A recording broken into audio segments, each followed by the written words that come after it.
जो generic medicine में जितना कंपोजिशन हमें चाहिए होता है अपने शरीर के लिए, कितनी बार वो नहीं होता है, और साथ में जो और कुछ इनएक्टिव इंग्रेडिएंट्स होते हैं वो भी कभी कभी जो जेनरिक मेडिसिन है उनमें नहीं होते हैं। तो ये जो जेनरिक मेडिसिन है वो हर हमेशा ब्रांडेड मेडिसिन के बराबर नहीं होते हैं। क्या आप जानते हैं कि आपके डॉक्टर द्वारा लिखी गई दवा कितनी महत्वपूर्ण होती है? हाल ही में आई एक रिपोर्ट ने चौंकाने वाला खुलासा किया है कि भारत में 70% से अधिक दवाइयां ऐसी हैं जिनके प्रिस्क्रिप्शन को एम्स या किसी अन्य मान्यता प्राप्त संस्था द्वारा अनुमोदित नहीं किया गया है, यानी कि अप्रूव्ड नहीं किया गया है। यह स्थिति आपके स्वास्थ्य को सीधे खतरे में डाल सकती है और यह एक बड़ी चिकित्सा त्रुटि का संकेत भी हो सकती है। आइए जानते हैं कि दवा प्रिस्क्रिप्शन के नियम क्या हैं और हम इस स्थिति से कैसे निपट सकते हैं। नमस्कार, स्वागत है आपका एयर न्यूज में। मैं हूं आपके साथ तनु शर्मा। अगर हम दवा के प्रिस्क्रिप्शन और उसके नियम के बारे में बात करें तो दवा प्रिस्क्रिप्शन एक गंभीर मामला है और इसके साथ कई नियम और कानून जुड़े हुए हैं जिनका पालन करना नितांत आवश्यक है।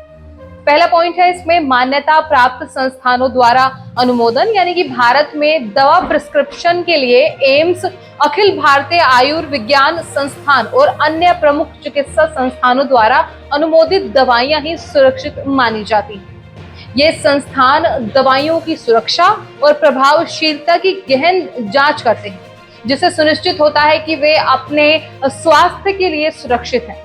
एम्स जैसी संस्थाओं द्वारा की गई जांच न केवल दवा की गुणवत्ता सुनिश्चित करती है बल्कि संभावित साइड इफेक्ट्स को भी ध्यान में रखती है। वहीं अगर हम दूसरे पॉइंट की बात करें जिसमें है दवा प्रिस्क्रिप्शन का प्रोटोकॉल, यानी कि दवा प्रिस्क्रिप्शन में डॉक्टर्स को एक निर्दिष्ट फॉर्म का पालन करना होता है जिसमें दवा का नाम, मात्रा, उपयोग की विधि और संभावित साइड इफेक्ट्स को स्पष्ट रूप से बताया जाता है।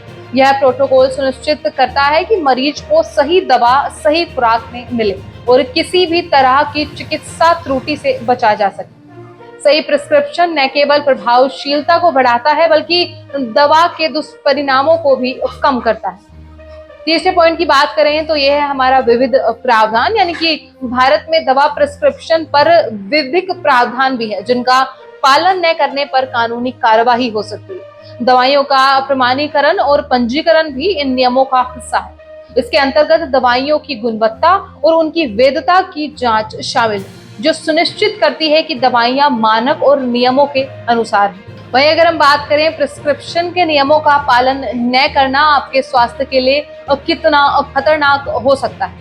जब डॉक्टर्स दवाइयों के प्रिस्क्रिप्शन में नियमों का पालन नहीं करते तो यह आपके स्वास्थ्य को गंभीर खतरे में डाल सकता है। यह स्थिति कई समस्याओं का कारण बन सकती है, जिसमें अगर हम पॉइंट्स के हिसाब से बात करें तो गलत दवाइयों का सेवन, अगर दवाइयां मान्यता प्राप्त संस्थानों द्वारा अनुमोदित नहीं है तो उनके प्रभाव और साइड इफेक्ट्स अनजान हो सकते हैं।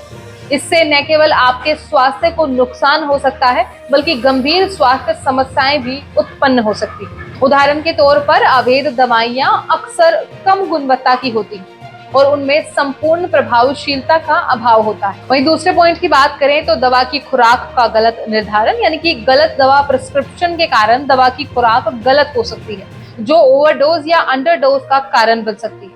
इससे दवा का प्रभाव कम हो सकता है या स्वास्थ्य पर नकारात्मक प्रभाव पड़ सकता है, जैसे कि विशेषज्ञता या अपर्याप्त उपचार।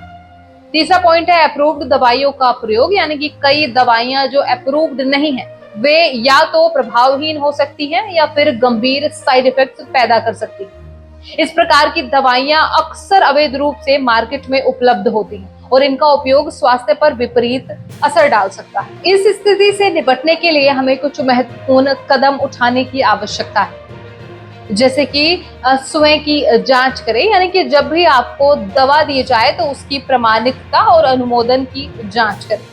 आप दवा की जानकारी अपने डॉक्टर से भी प्राप्त कर सकते हैं और सुनिश्चित करें कि दवा एम्स या अन्य मान्यता प्राप्त संस्थानों द्वारा अनुमोदित हो। इससे आप अपनी दवा के गुणवत्ता और प्रभावशीलता को लेकर आश्वस्त हो सकते हैं। दूसरा पॉइंट है सार्वजनिक जागरूकता अभियान, यानी कि चिकित्सा समुदाय और सामान्य जनता को इस बारे में जागरूक करना महत्वपूर्ण है। सोशल मीडिया, स्वास्थ्य सेमिनार्स और सामुदायिक बैठकों के माध्यम से लोगों को सही दवा प्रिस्क्रिप्शन के महत्व के बारे में जानकारी देना चाहिए।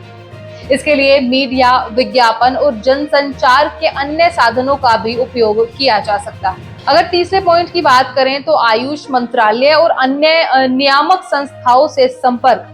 यदि आपको किसी डॉक्टर द्वारा गैर अनुमोदित दवा का प्रिस्क्रिप्शन मिलता है तो इसे संबंधित नियामक संस्थाओं को रिपोर्ट करें।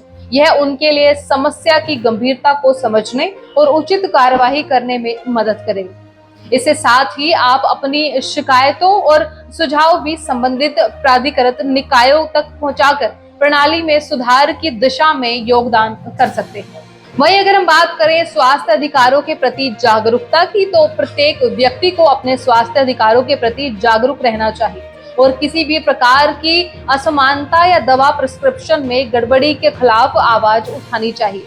यह सुनिश्चित करने के लिए कि सभी को गुणवत्तापूर्ण स्वास्थ्य सेवा मिले, हमें अपने अधिकारों के प्रति सजग और सक्रिय रहना होगा। अगर हम इस रिपोर्ट के निष्कर्ष की बात करें तो दवा प्रिस्क्रिप्शन के नियम और विधिक प्रावधानों का पालन न करना केवल एक चिकित्सा त्रुटि नहीं, बल्कि यह आपकी जान को भी खतरे में डाल सकता है। यह आवश्यक है कि हम सभी मिलकर इस समस्या को समझें और सही दवा प्रिस्क्रिप्शन की दिशा में आवश्यक कदम उठाएं। स्वास्थ्य ही सबसे बड़ा धन है और इसे सुरक्षित रखना हमारी जिम्मेदारी है। अगर आप दवा प्रिस्क्रिप्शन के नियमों और विविध प्रावधानों के बारे में और जानना चाहते हैं तो कृपया अपने डॉक्टर से संपर्क करें और अपने स्वास्थ्य की सुरक्षा सुनिश्चित करें। हमारी जिम्मेदारी है कि हम इस मुद्दे पर चर्चा करें, जागरूकता फैलाएं और इस महत्वपूर्ण मुद्दे पर उचित कार्यवाही करें। आइए हम सब मिलकर अपनी स्वास्थ्य सुरक्षा को सुनिश्चित करें और एक स्वास्थ्य और सुरक्षित समाज का निर्माण करें, जहां दवा प्रिस्क्रिप्शन की सुरक्षा को सर्वोच्च प्राथमिकता दी जाए। इस तरह की जागरूकता और सक्रियता हमें सभी के स्वास्थ्य को बेहतर और सुरक्षित बनाने में मदद करेगी। फिलहाल इस रिपोर्ट में बस इतना ही। इस मुद्दे से जुड़े कोई भी सवाल या अपने विचार आप हमें हमारे कमेंट में लिख सकते हैं। और इसी के साथ साथ मैं तनु शर्मा आपसे विदा लेती हूँ। फिर मिलती हूँ एक नई अपडेट के साथ। तब तक के लिए आप देखते रहिए एयर न्यूज।